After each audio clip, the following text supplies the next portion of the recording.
Hello and welcome to this week's Sunday Night Live, the show where we bring to you all things automotive, variable ops, fixed ops. It has to do with automotive.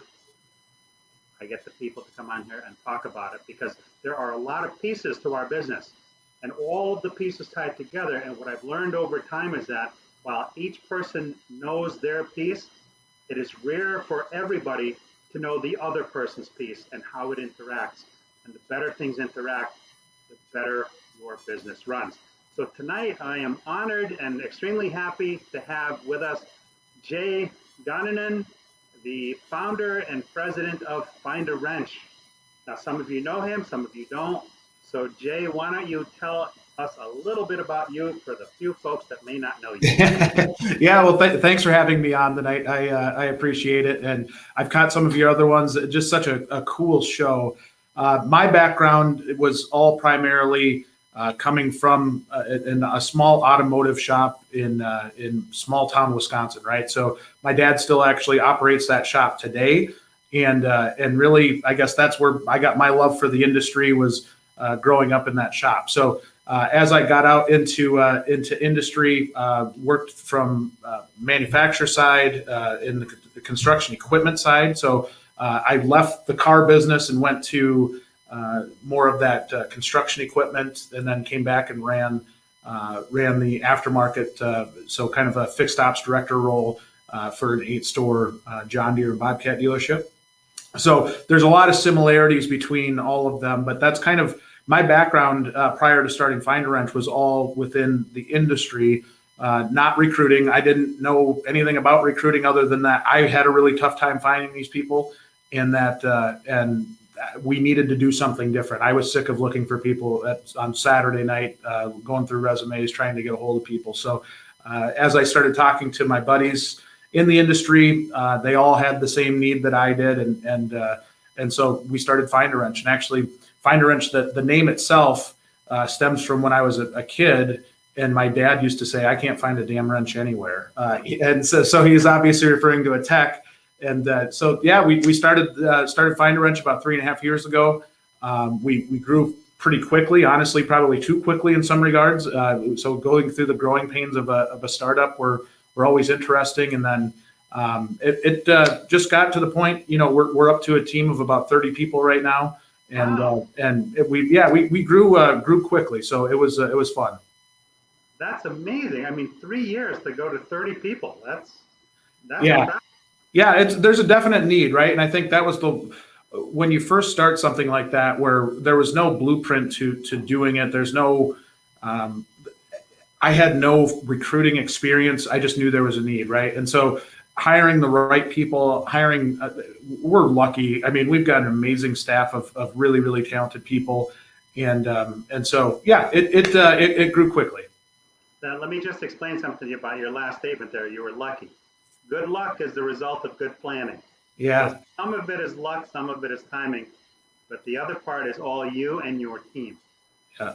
And it's my team. I mean, like when I talk about it and I hear other kind of leaders talk about their teams and the importance of surrounding themselves with good people, I think people almost use it as lip service at some level. And I'm like, you know what? I might be the dumbest one on our entire team. Like we have so many extremely talented people, and I love it. I love being able to showcase them. I'm trying to get them to do more social media so they can show off how smart they are, and they're not quite comfortable yet. I got my director of sales doing it a little bit more, so we're still working on that. But yeah, they're just incredibly talented people.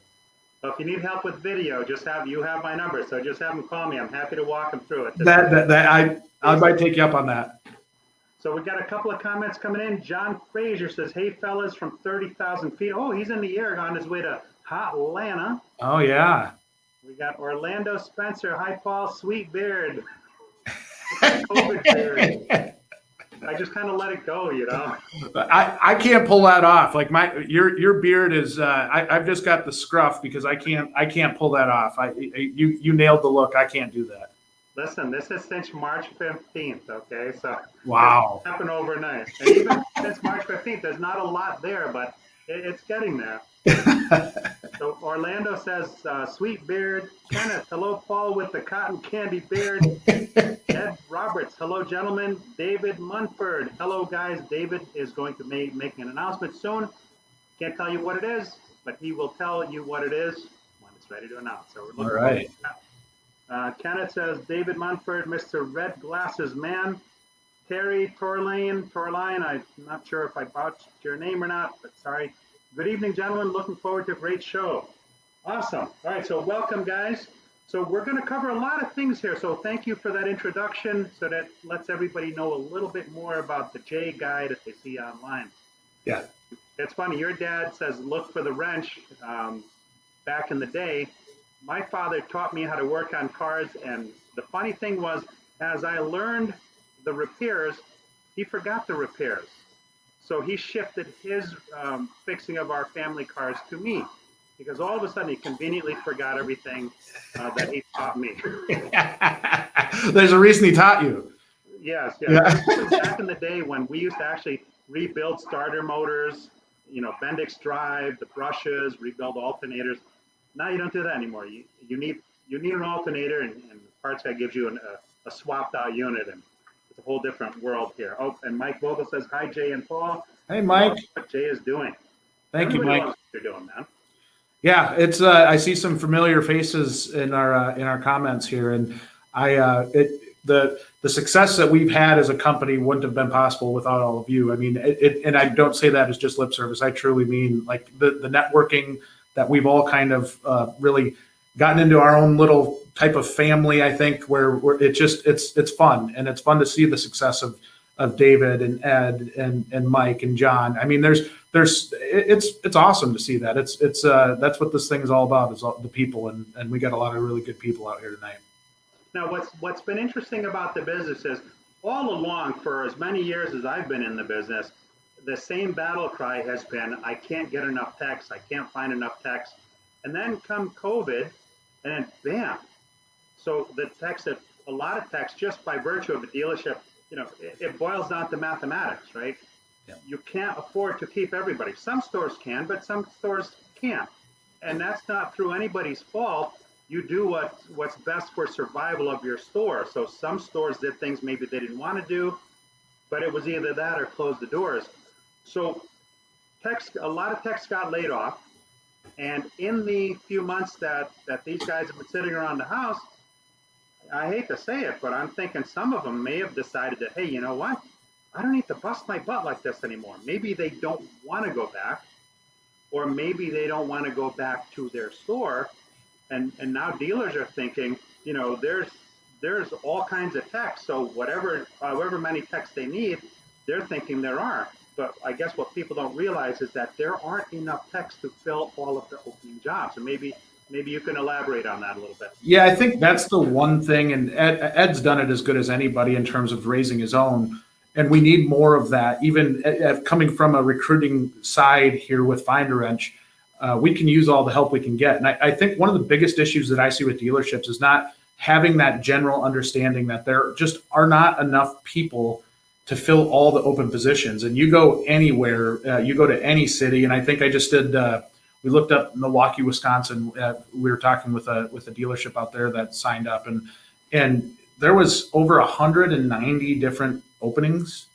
There's not 190 techs looking that are looking for jobs, and it's really coming to that realization that there's just not enough of these people out there. So you have to sell to them. You have to change your thinking from a dealership's perspective to just always be looking and not just say it, like actually do it, put together a plan and execute it and have somebody hold you accountable to it. Because whoa. Are you talking about follow through, making a plan, following through and holding people accountable? Weird, right? What the hell are you trying to do here, man? Weird, right? But it's an easy thing to get content with. Hey, you know what? I just filled all the open tech spots that I have. I actually was guilty of this when I was running a service department, where I had commented to somebody that, hey, we're finally in a position where we had the store turned around, with like all the tech spots filled, all the bays filled. And that week, this was on the construction equipment side. So we had a road tech going out. and he got hit by a car. His truck got hit by a car. His road truck got hit by a car, and he was out for 8 months. Wow. And so we just went from being really, really happy with who we had as a crew, and we kind of took our eye off the ball. And that very same week, we kind of got punished for that because where we thought we were in really, really good shape, we weren't in as good a shape as we thought. And so having those conversations and building that really taught me a big lesson, was that, just when you think you're good, something's going to come rock your ship, and you need to be ready for it. Yeah, you always need to plan for that next shoe that's going to drop. Yeah. And have like contingency plans for the next 3-4 things, because these things generally don't announce themselves in a good way. No, and it's painful, because that's when something like that, if somebody gets sick or decides that this isn't the best fit for them and they go somewhere else, obviously there's a ton of opportunities out there. Yeah. You're planning on having that person, and you're selling work like that, like you have that person. And when that person's not there, customers don't have the most patient attitude toward service departments in the world. So like not knowing what your next step is and then feeling like you're not prepared is pretty common in our business. I mean, we see it every day when we talk to people, and they're freaking out because they're losing business because they don't have techs. Well, here's the funny part. So you can sell X amount of hours. You can sell 1,000 hours, let's say. We're just using round numbers. Yeah. But yet you only have the capacity with the technicians that you have for 500 hours. Yeah. That's a lot of money that they can't produce, because not only aren't you producing the work, but you're also extending your appointment times. You're pissing your customers off. You're still going to have the people that show up that expect to get taken care of. And quite frankly, you can't do it, not because you don't want to, but you just don't have to do it. Yeah. So it's almost like courting, right? To get the dealerships, to get the technicians to your store, it can't be just a generic help wanted sign, right? You've got to set yourself apart and do something different, right? In order to attract the talent. Yeah. You nailed that, like right on the head. The problem is, and once you come to the realization that there's not enough techs to fill all these seats, you start to understand that you do have to sell to them, similar to the sales process of selling work or selling a car, where you do kind of have to court them, and you do have to show them something different. And we've got our own job board at Fine Wrench. We totally get that part, because when you go out and you go to an Indeed or you go to a ZipRecruiter, all the job ads look almost exactly the same, and there's not really anything you can do about it. It's just it is what it is. And knowing that you're needing to sell to that person, there's not a great way to do that. And that I'll touch on what we did with Wrenchway, our new platform that we came out with. But that was the whole intent of it, was like, if you're a shop, how do you sell to these guys? How do you get eyes on you and how great your place is to work? Because, and that's the beauty of doing these types of shows, is if you look, and I'm looking over and I see Tully's in here now, and you look at all of these great people from the industry that are on here. We're dealing with the top of the top, right? We're dealing with the cream of the crop. Not everybody's that way. And so trying to give somebody like a Tully or an Ed an opportunity to be able to sell themselves to a tech and show them, hey, this place is different. This is better than others. Is so big. It's so big, and I can't get that across to people enough. Yeah, that's you really need to sell the store. Now we've got some comments here. I don't want to get too far ahead. Let's see here. Mike Vogel says, thanks, Jay, for helping technicians and our industry with something that's so incredibly important. It's definitely ahead of whatever's in second place. Thank you very much, Mike. I appreciate that. Your support has been incredible going through this. This is that's been fun to see. And Tully says, hello all. Ron Usher's got the smiling face emoji. Mike Vogel says, dealership culture has to change. Technicians are an integral part of our dealership success and typically don't get the respect they deserve.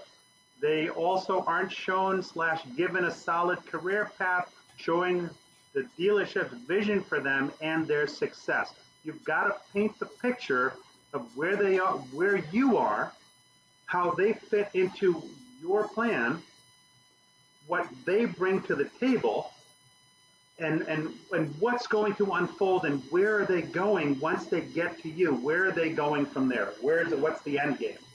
Yeah, and if I could give Mike a huge speakerphone or a huge a microphone to blast that off everywhere, his message right there is so on point. And so, I mean, and obviously that's why Mike's the man. He knows this stuff, but it's so important, and it can't be a non-priority for a dealership. You have to be on top of that. Yeah, because human capital, you just can't go out and buy it. No. There are some things you can't buy. Happiness is one, health is another, and TECHS is another. I mean, they're literally on that level. Well, but to add on to what Mike's saying there, and I think he hits on a lot of great points right there. And one of the things that I've noticed is technicians can tell if you're speaking from the heart or not, right? There are shops, I think, that are well-intentioned that might not have that culture of embracing the technicians as really, really smart and vital people to your organization. I had worked for a guy once that I think you could almost tell that he would say it, but I don't know if he truly believed it. It wasn't in the heart. He was a salesperson in heart, right? And I get that. Like you're going to. I grew up around fixed ops. It's just what I've always been in.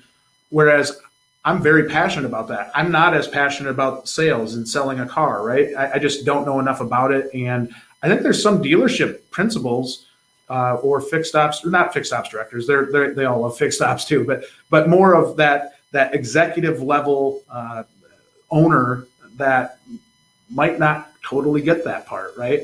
Right. Yeah, because most of them have come through variable ops for the front of the store. Yes. The service piece of it is a whole nother animal that unless you've spent time in it, you can't fully appreciate the just everything, the vibe, the lingo, just the whole. You can't explain it to somebody until they've spent some time in it.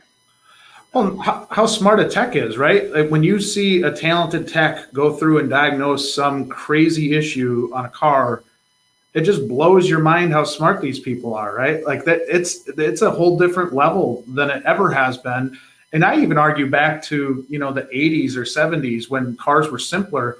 You still had to be pretty talented to do a lot of the stuff on a car, right? And so I think from an outside perspective, there still needs to be a paradigm shift within industry and then outside of industry to kind of say, these guys are pretty talented people. Like they're no dummies. They're really, really smart people.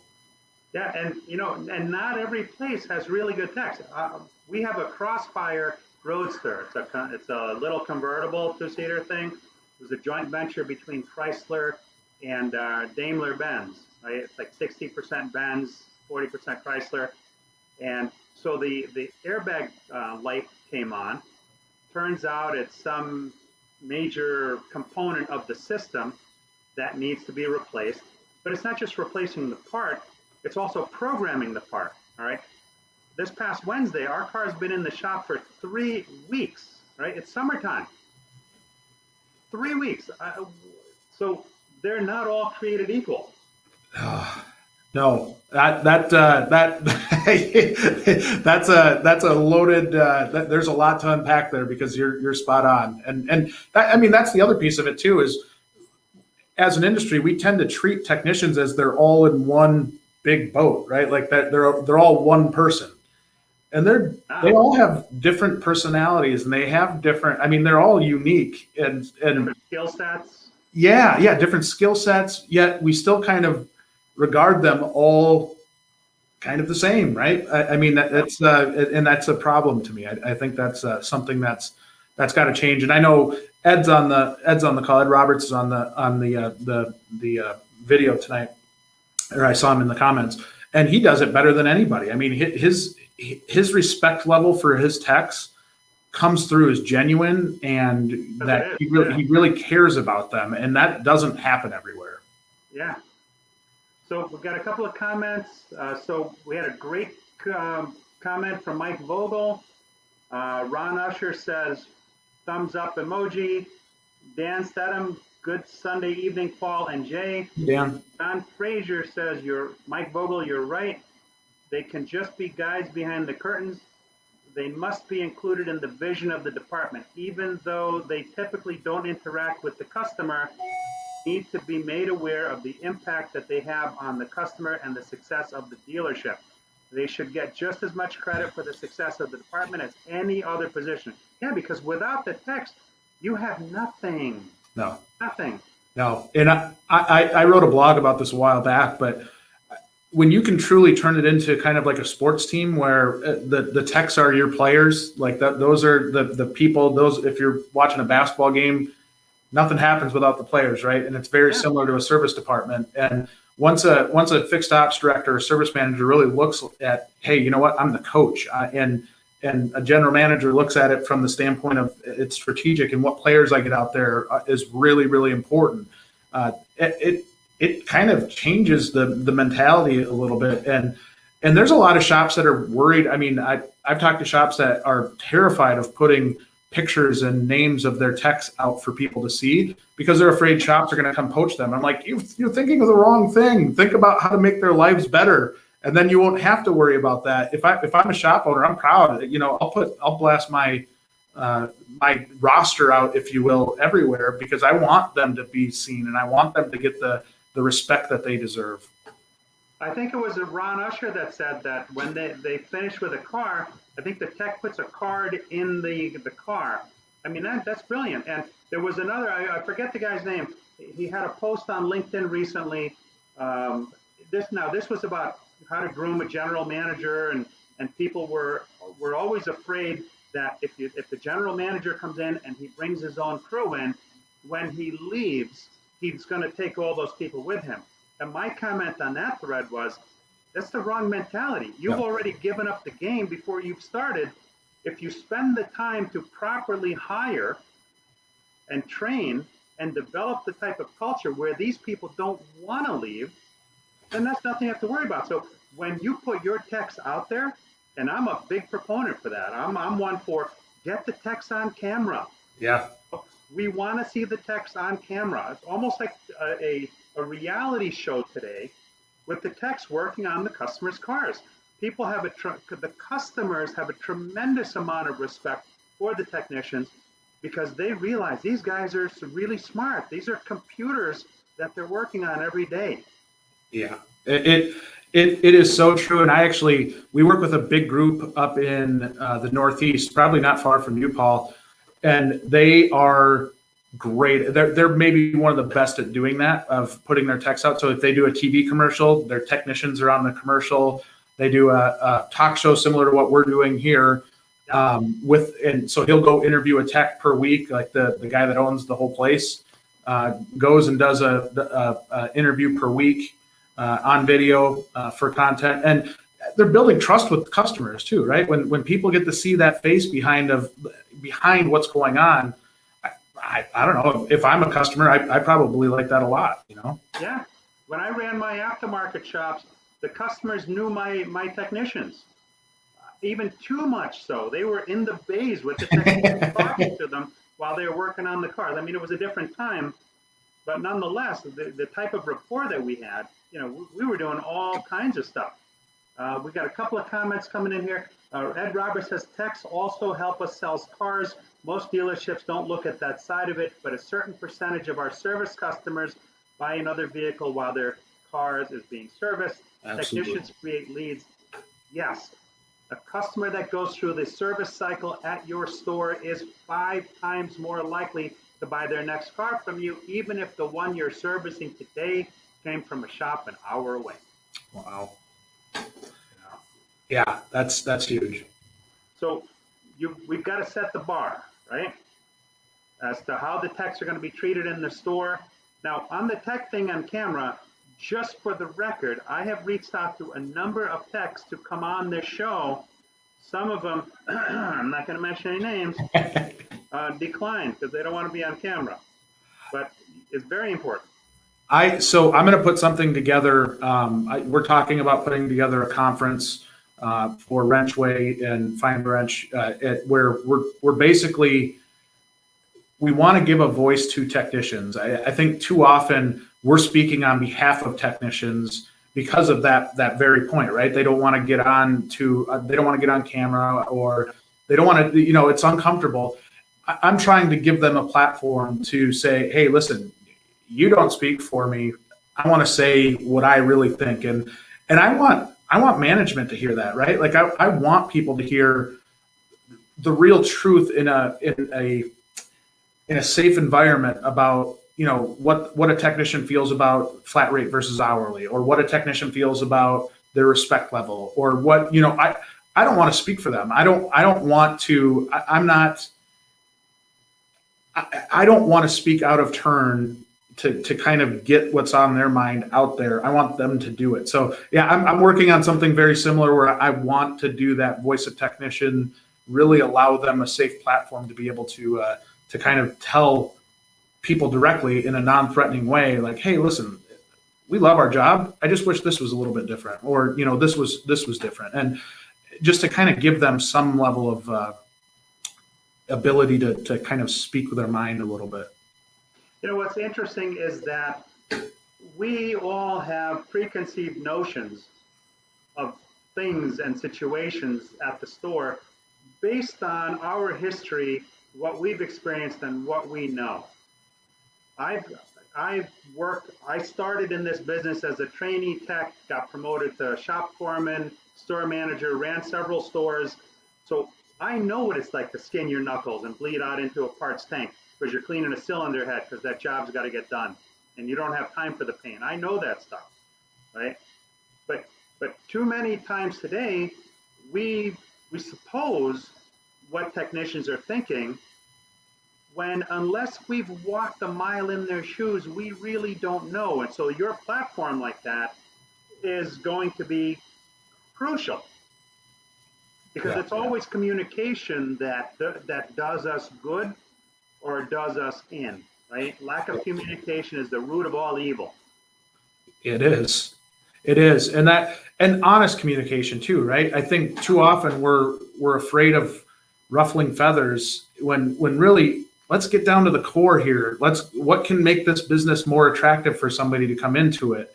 And that's, have them be honest with us too, because that's another piece. And another lesson I learned the hard way was, I had a great tech at one of my stores, sat down and talked with them, and I could tell something was, anybody that's managed people, you can tell when something's off, like something's not right. It could be something at home, whatever it is, something's not right.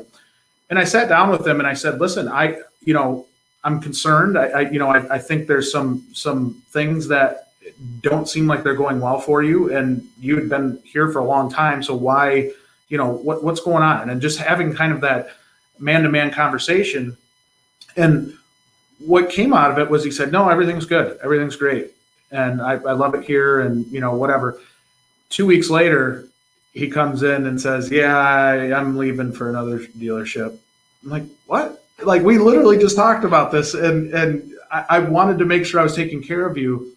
And so I learned to maybe use better questions in talking to people, and when I'm sitting down and talking to an employee, because again, it's learning the hard way. I screwed it up, and so how do I do better the next time? And actually, John C. Maxwell has a book about how to ask great questions, or I can't even remember the title of it now. But I actually bought that book and read it after that happened, and tried to adjust my approach to it a little bit, because it's asking the right questions can be a big deal for that too. Well, so that person that you engaged, it sounds like it was probably a little too late in the cycle. Yes, I agree 100%. Yep. So your new platform that proactively, before it even gets to that, right? Like, you pick up on the signals. Now keep in mind, the average service director, service manager, you're managing a store, you've got a lot of balls in the air. Yeah. Okay? And you've got to really be a mind reader and a coach and a counselor and a therapist and all these functions, So when you catch somebody like that, oftentimes it is too late. It's too late in the cycle. Yeah. When somebody's mentally checked out, they're done, and they may not want to reveal to you. So And we've all been there, right? Yeah. I mean, we've all been in that spot where you don't, you're questioning maybe why you're working there, or you're not in the right mental state. And I think it's human nature, but you hit it right on the head. Is as a manager, that's really your job, is to know that. And I failed at it at that point. Like, I think that was where, looking back and saying, okay, could I have had more regular meetings with them? And everybody on here has probably had those days where you sit down and it feels like people just take a number and they're waiting at your door to talk to you about something, and they get into some really personal stuff, and that can be draining on a manager to go through that. And I think that's where driving through that and being next level good in terms of communicating, like you said, it still goes back to the core issue of communicating. And if you're not communicating, that thing is going to surprise you at some point, because there was no communication there. And here's the beauty of that situation. It wasn't that you failed in that situation, because that situation, we don't know what we don't know. Yeah. It's that situation that put into your head the need to create the platform that you're coming out with. Had you not experienced that, you wouldn't think about creating this platform, which is going to benefit everybody. Because if we can catch the problem before, like Back to the Future, right? If we can go back in time and intercede and prevent certain things from happening, then long term, that's going to benefit everybody. I agree. Now, let's say you've got a 10-store group, 8-store group, 7, whatever. Is there the tendency to ship text back and forth, or are they pretty much sticking to one line? It depends on the group. I think for the most part, they're still staying in one line, staying in one manufacturer, I guess. Yeah. You do see it here and there. I think that could become more common as we, if I look at it and I'm the owner of that 10-store group, the more flexibility you can have amongst the technicians helps. And I think at some level that helps drive, say down the road here, we're looking at flexible schedules, and we're looking at, some freedom a little bit, right? Right now, we account for every single hour of every single day of every single one of our techs. To be able to get to some level of flexibility with them, I think, is another way that we can drive satisfaction within the technician community. And I think we see it right now with everything COVID related, and most of our teams working from home. We've got our sales staff in the building here. But other than that, everybody else is working remotely. And we found that, like, there are some good things that have come out of this, right? That we don't have to be here every day. And we trust our people enough to know that. Techs don't have that same luxury. They still have to be there to repair the vehicle. But maybe are there opportunities to be more flexible with their hours, or if they're a single dad, or they have issues that they need to address, that they have the freedom to be able to do that and not get a hard time for it, right? I think that could be another evolution of where we go with this whole technician thing. Like the 4-day work week. Yes. Yeah. That's huge. Yeah. Huge. Yeah, I agree. And that's another way to make your opportunity more attractive, right? And at the shop that you have, just making it more attractive in general is a huge deal. So, no, that's a great point. Okay, we got a couple more comments. Ron says, "I'll say a prayer for you with your son."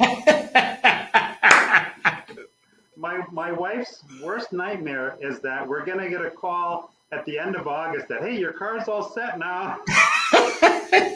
Every day we open the door and it's sunny out, she looks at me. Where's that car? Let's see. Ron Sman says, "Great stuff, gentlemen." Dan Stedham, 22 to go, St. Indy. At Indy. I'm guessing he's talking about the Brickyard 400. I've kind of got my eye on that too. Okay. Ed Roberts says, "Technicians are just short of electrical engineers. Computer geniuses, actually." And that gap is closing every day, isn't it? I mean, that you're getting closer and closer to where they're understanding these systems and what goes into these systems. And it's you're spot on, Ed. And let's see what else we have here. Mike Vogel says Ed Roberts exactly right about helping sell cars. TECHS can also save customers to an OEM by how well they know and are able to repair vehicles. Absolutely, unlike some I've run across recently. Ron Usher says, I hear you, Paul. Smiling emoji face. Gee, I wonder what he's referring to. We need more meetings, one-on-one, not only when there's a problem. Yes. We need to grow trust in each other, just like with customers. Very well. That's spot on, Ron. That's so true. And I learned my lesson the hard way there in the individual that I talked about before. If I would have been a little bit more proactive there, could I have saved him from leaving? So I 100% agree. So we've got to make your shop the destination, right? Like there's Harley Davidson places where people go. They're destination dealerships where people travel hours, sometimes days, to get there because they want to buy the car from that place, or the bike from that place. So we've got to make our dealerships the destination for technicians with things like showing them that we care, with regular meetings, informal meetings, what have you. You know, it's a fine line you walk as a fixed ops director or service manager. It's a fine line because these guys work with you, but they also work for you. Yeah. Your level of involvement is right there, and they confide in you personal things that you help them with, help them through, maybe because of your experiences that you've had being in the shop for as many years as you have. But there's also that very fine line where you have to stay just this side of it because you earn their respect, but you're still the person that's charged with leading the department. Yeah. So it's a very fine line you walk when you have to cover we have to wear all these different hats in order to manage the staff. So making your dealership the destination. Tell us a little bit about what does a typical process look like?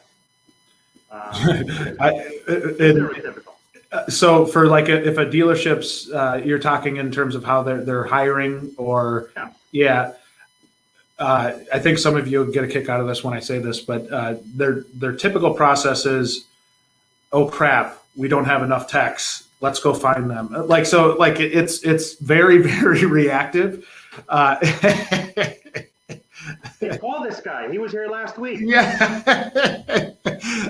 It's very reactive. And it's not because these people don't care, right? The fixed ops directors really do care about it, but they also care about a whole bunch of other things because they do have so many balls in the air, right? They have so many things going on that it's really, really difficult to be able to prioritize it. What I stress with a lot of our clients or all of our clients is have a plan, hold yourself accountable to that plan, and be proactive about it. These techs don't grow on trees. You need to be able to go out and find them and have a plan in place to really do that. And I know, again, referring to Ed, I've learned so much from Ed in a lot of what we do, but he's got a true system in place. He's got it. He does it as well as anybody in growing his own techs and not just talking about it, but actually doing it. And that's a big deal. And I don't think 90% of dealerships understand that. I don't think they truly understand that. And again, we're dealing with the top of the top here with the people that are on with us. So that I think it hits home with these people because they understand it, but they know they've got friends in the industry that don't, or that say they do, but they don't. And really, that is such a critical factor. And we've learned this on the recruiting side that when you've got a shop that's not desirable to go to and you're recruiting for that shop, one, they probably have a reputation within the technician community that isn't great. And I've had. You mean like the one that everybody's worked for at some point in time? Yes. And there's one, we've gotten a lot more selective on who we'll take as a recruiting client, right? At first, I think in a startup, everybody is guilty of this, but going and taking on any recruiting job you can because you're trying to generate some cash to keep the business going, right? Yeah. We got to the point where we are far more selective right now. And actually now with our recruiting side, our director of recruiting actually has to have a call with the shop prior to taking on that really, we call it ASR plus. But it's probably most closely tied to actual recruiting. And we want to make sure it's a right fit, not only for that shop, but for us too, right? It's got to be a shop that pays at least decent, right? And it's a good place with a good reputation. It's a big deal for us, and we've gotten a lot more selective on that piece. Now we've got a couple of comments coming in here. Mike Vogel says 100% Ron Usher, more department meetings to both brainstorm ideas as well as discussing, handling, resolving issues. Yeah, if everybody's involved, one person may look at a situation in a different way than others do. My wife and I are great at bouncing ideas off each other for our respective businesses because she looks at mine in ways that I don't, and I look at hers in ways that she doesn't, and together, we make it work. So yeah, that's a great idea. Joe says, so common of a problem. Growing a bench is a step in the right direction.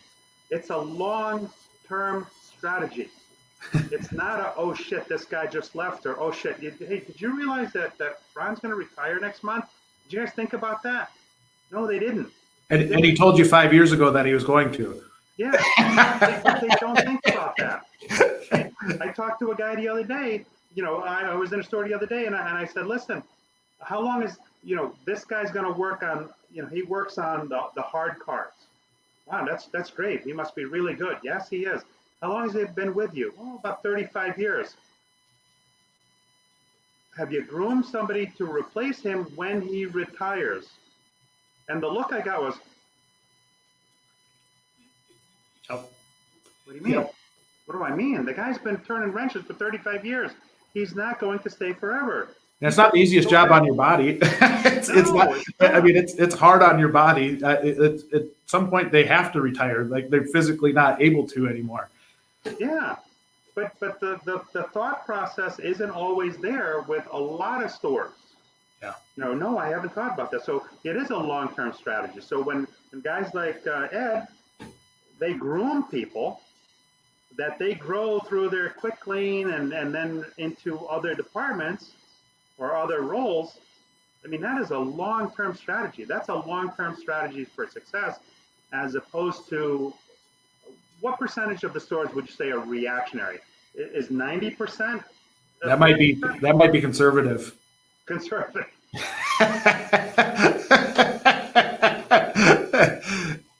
I mean, reactionary, seriously. Yeah. And that's why it's so hard for these guys to be able to catch all these things up front, because let's face it, they don't run a service department, they run a fire department. That is a great. I'm going to steal that, Paul. I think that's amazing. That's really, really good. They don't run a service department; they run a fire department. All times of the day, somebody's pulling a bell. Yeah. And then they've got to gear up the truck to go take care of that fire. And that's what makes. When I say this proactive recruiting piece and just always be looking, that's why it makes your life miserable when you have to always be putting out fires, right? And it's part of the job on the service side in general, right? Customers don't come to you because they're happy to see you a lot of times, right? There's something wrong that they need fixed. And you're just adding more stress to it if you're not being proactive at finding techs, because then it does push you in a corner and you're reactionary. And now when that customer comes and there's nobody to fix his car for 3 weeks, Over 3 weeks. Over 3. I'm not confident we're going to get it back next week either. Yeah. Just saying. Yeah, and that's common, right? That's not like a one-off story. That happens every day. Yeah. Yeah. I mean, that's insane. Now, so now you've got somebody on the hook, so to speak. You've talked to somebody, you've shown them your store, the hiring process. Now, I'm sure some people get jerked around a little bit. What's a good, is there such a thing as a good time? I mean, it seems to me as though you need to strike while the iron is hot.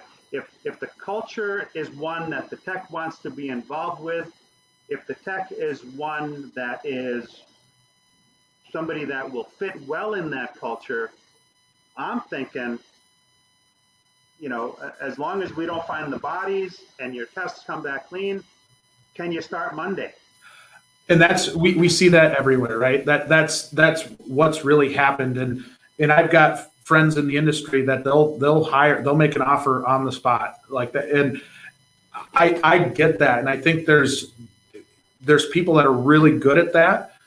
I think there's also some effect to the hire slow and fire fast, right? Being able to make sure that those are the right hires. And that's what being proactive with it does for you. When you're able to see more people simply because you're doing it proactively, it allows you to make better decisions. It doesn't make you make that, hey, my back's against the corner. I know this guy might not be a fit, but I need somebody. And then you hire that person and it changes the culture of your shop, not for the better. And it's more than just finding somebody with technical aptitude. It's you have to find people that fit your culture and fit what you do. And that's not an overnight thing. It takes effort and it takes time to do that. So I probably talk about it too much about being proactive, but I just think it's so important to your shop to create that culture that you want. That, and I saw somebody, I think it was Mike, put in the comments, can we just clone Ed Roberts, Tully Williams, and John Fraser? If you could do that, you'd make my life a hell of a lot easier. I know that. So I think that the Tullys, the Eds, and the Johns of the world are in the minority. There's these guys don't grow on trees either. I mean, it's special when you find somebody like those guys, and that's where, if you've got a manager out there that wants to take it to the next level, that's to me a really, really, really easy way to start. Now, Ron brings up a great point here. Okay, he says buying tools for the new tech is killer. They can't afford it anymore. You spend what, $30,000-$40,000 for a toolbox? Yeah. Right. These young guys, they can't necessarily afford it. And not only that, what other job do you take on where you have to have that amount of an investment in it to get in the door? And typically you're not the highest paid coming in, you're paid lower. And then we wonder why these guys rack up tool debt on the tool trucks. It's because they don't have an option. Now, they don't have to go for Snap-on every time. They could go for Craftsman and get by until they're able to afford more. But it's more of being smart. And it's easy when they extend you credit and the tool truck comes in and you're able to just, hey, you know what? I'll do weekly payments of $20, and I have my rollaway. Yeah, the bad one. Yeah, well, and I think there's value in that too. But we're seeing a shift. I know, like CarMax, for instance, they supply the tools for their techs. Now they don't pay, honestly, at the top level. Yeah. But they are really good on how they treat their people, right? And like that's one instance of where they have a competitive advantage when it comes to TECHS because they supply those tools. And if I'm them, I sit down and say, hey, listen, look at this, what you would be spending on tools. And if you have tools, guess what? Now, cool, you can take them home. You can do, use them at home, whatever you need. It's a different conversation. I think we're going to see more of that as we move forward. And I was down at a large dealership group in Arizona, And you can already see that evolution where they supplied all the toolboxes. It looked gorgeous in the shop because everything was the same. And, they had the cabinets with the rolling carts. It was just really, really good. And I think that's another way to set yourself apart, right? And I think that's a big deal. Yeah, that's huge. As a matter of fact, what was it? Sonic, is that the company that was at the round table? Yeah, it's been a part of the fixed ops roundtables. Yeah. Oh, Sonic Tools. Yeah. Yes. Yeah. Yep. Yeah. Yeah. No, that's huge because one, yes, it makes it easier on the tech. It takes the pressure off. They don't have to go into massive debt in order to start a new career. And two, it also helps the dealership because you're investing in your store's future and your technician's future at the same time. Yeah. Right? You're providing a service to your technicians. And when you talk about CarMax, okay, that's really a funny story because they changed the game over 20 years ago. And while we hear all the time about Carvana this and, oh, they're not making money and all this bullshit. Yeah. And, oh, Vroom, who's that? That's the guy I saw the thing, the plaque on the back of their car in the gas station on the highway the other day. So, yeah, they're coming around. So on the sales side of it, dealerships as a whole have completely accepted the fact that Carvana is going to come in and eat their lunch. They've accepted it. If they're dealing with a customer and Carvana, or not Carvana, and CarMax comes in, they're just going to take their lunch, they're going to slide it over, they're going to get up, and they're going to leave. Fine? Because that's their lunch. Yeah. They've made it that way over 20 years. So now I didn't know this about the technicians. So if they're doing that on the technician side, that's a game changer on a mass scale. Yeah. Yeah. And they're huge. Well, then I think you take that one step further then, right? And you talked about if you're an owner of a 10-store group and you want the flexibility of somebody to go work between your stores, they don't have to haul their toolbox everywhere. They can go, you have that flexibility to send them to another store, right? And so I think there could be a lot of value in that. And I think it has to be the right fit for the dealership. But to me, the more flexibility, and I want to go back there too, to just talk about these people are so hard to find, yet we make it so incredibly difficult for them to get into the business. Why? Like, why do we make it so damn hard for these people to get in the business? It is, that is for me very concerning. Yeah. That's why, because that's the way we've always done it. It's just a terrible reason to do anything. That's why Blockbuster's no longer around, right? So from a group standpoint, better utilization of resources when you have that, and your techs are, I guess if the culture's good, they're more inclined to stay because you're offering them an opportunity. It's almost like the sales model. Yeah. You come in here, I'm going to advertise, I'm going to spend millions on inventory. You just have to come here and just do the work. So prospecting, making phone calls, what's that? So on the tech side of it, hey, I've got a stream of customers coming in. You don't have to go into massive debt. We've got state-of-the-art facility and the latest tools and technology to help you do your job, and we're going to train you. I mean, talk about creating an environment where somebody would want to stay. Well, and again, going back to what Ed does, I mean, to have somebody that actually, not just say that you're raising, you're raising technicians, but actually doing it where you've got a dedicated teacher to, they're working on vehicles, and then you still have that quality control on top of being able to teach, electric diagnostics. I'm sorry, I can't talk about them there. But electrical diagnostics, being able to really go through and maybe they learn the core fundamentals at school, but they didn't learn the next step of, this is, you need power to get from A to B. How is it getting there?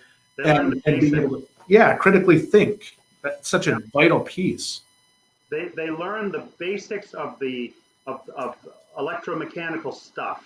Yeah. They didn't learn specifically that on this M3, you've got all this technology and the basics that you learned. Now we're going to, on top of that, we're going to teach you all of the ins and outs of what really happens. Yeah. We've got a couple more comments coming in here. Let's see. Mike Vogel says, yes, Ron Usher, about supplying tools. The last dealer group, we offered that to entry-level techs. The toolbox grew and stayed with them as they moved up and were theirs to use as long as they were employed with us. Not only does it make sense, but it also pencils financially for the beam counters and dealer principals. Yeah. Bravo, bravo. Joe says, I come from the finance and industry side of the business and have seen over the years that the service department employees don't get the attention that everyone else gets. Bingo. They need to know that they are an important piece to the retention and loyalty of the dealership. Because without them, you got nothing. Got nothing. And you think about that piece too, where as the Carvanas of the world are coming in, and you're seeing the sales side maybe commoditized a little bit, right? Whereas like the importance to a manufacturer, when you look at it from the manufacturer side, if you have a GM dealership, it's really that service side, right? Like they can, like if they wanted to, they could sell cars direct and get away with it. They can't service all these cars. And that's where I think people are starting to see that, and dealer principals are starting to open their eyes, is like, one, these margins are really, really good. And then two, 30% on labor and 30 to 40% on parts. It's amazing business. I mean, that's great stuff. So I think when they look at that and they look at a Carvana and you look at Tesla's model right now, right? And how they're going direct to consumer. Yeah. And I think that's terrifying if I'm a dealership looking at that and saying, because if you're a manufacturer and you can take out that metal piece and then take all the margin for yourself, why wouldn't you? Why, and it truly is that customer service piece. I still don't think Tesla has it figured out on the actual servicing and part side, but they do have that direct to consumer model that I think terrifies dealers, terrifies them. It does, and it should. But that's where when you bring a great service department and you bring a great parts department and just that customer experience. And like Brian Benstock says, there's not a lot of customers that want to just hang out in a dealership, right? Like, so you're figuring out different ways to enhance that. Yeah. So important, so important. Yeah, no, it's Jim Press. He said the dealership shouldn't have the showroom in front. It should have the shop in the front and the cars in the back. And that's very, very true. Got a couple more comments. Ron Usher says, Joe, thank you. You're most welcome. Ron says, Joe, culture, Paul, is key. Without that, you have nothing. Ron says, happy techs equals happy cars. Joe says, agreed, Ron. And Mike Vogel says, Sonic Tools offers quality, affordable tool packages that are really easy to do spot check inventory of tools, never for dealers, principal, service managers, peace of mind. Joe says the sales departments have always sold the first car. The service department sells 2, 3, 4, so on and so on. Yeah, that is 100% true. Because in the service department, you can forge relationships with the customers, I think, that are stronger than in the front. Yes, they're happy when they're in the front to buy, but when you can take somebody that's stressed out over a situation that brings them into your shop, and you turn that whole situation around, that just speaks to the customer in here. You know what? These people care about me. That's what it comes down to. That's what it comes down to. They're not trying to rip me off. They do care about me. They care about my family's safety. That's what it gets down to. I mean, that's the core of all of it. Years ago, I heard this phrase that stuck with me forever and ever. It was on a cassette tape, sales training by Jackie B. Cooper. And Jackie B. Cooper said, people don't care how much you know until they know how much you care. Amen. That's true today. Yes. And it'll always be true. It will. It absolutely. It doesn't matter. The technology doesn't like it. we hear this over and over, but it's so true. Is like we're in the people business. I mean, that it doesn't matter if we're working on cars, if we're selling cars, or whatever it is, or offering a service. You're dealing with people, and that's the beauty of this business, and that's the beauty of all business. I think Cully says we are in the repeat and referral business. Yes. Speaking of repeat and referral, we've come upon the hour. It went quick. Flashed by. So does anybody have any other questions for Jay or for me that you would like to know before we call it a night? Because we're at that time of the night where we say good night. Going once, going twice. Hey, Jay, I'd like to thank you very much for being on the show. You brought a lot of wisdom, a lot of knowledge to this. Obviously, people were very engaged, a lot of great questions, because what you guys are doing is a great thing. Thank you so much. Yeah, and thanks for having me, and to what you're doing for the industry as well. You're doing a lot of great stuff. I love seeing your content and everything that you're putting out there. You're a rock star. You're doing a good job, and just everybody that's on this tonight, they're on it for a reason. They want to get better. They want to add something to their tool belt, and that's why these people are the best of the best, right? Like they do different things. They do things that other people won't.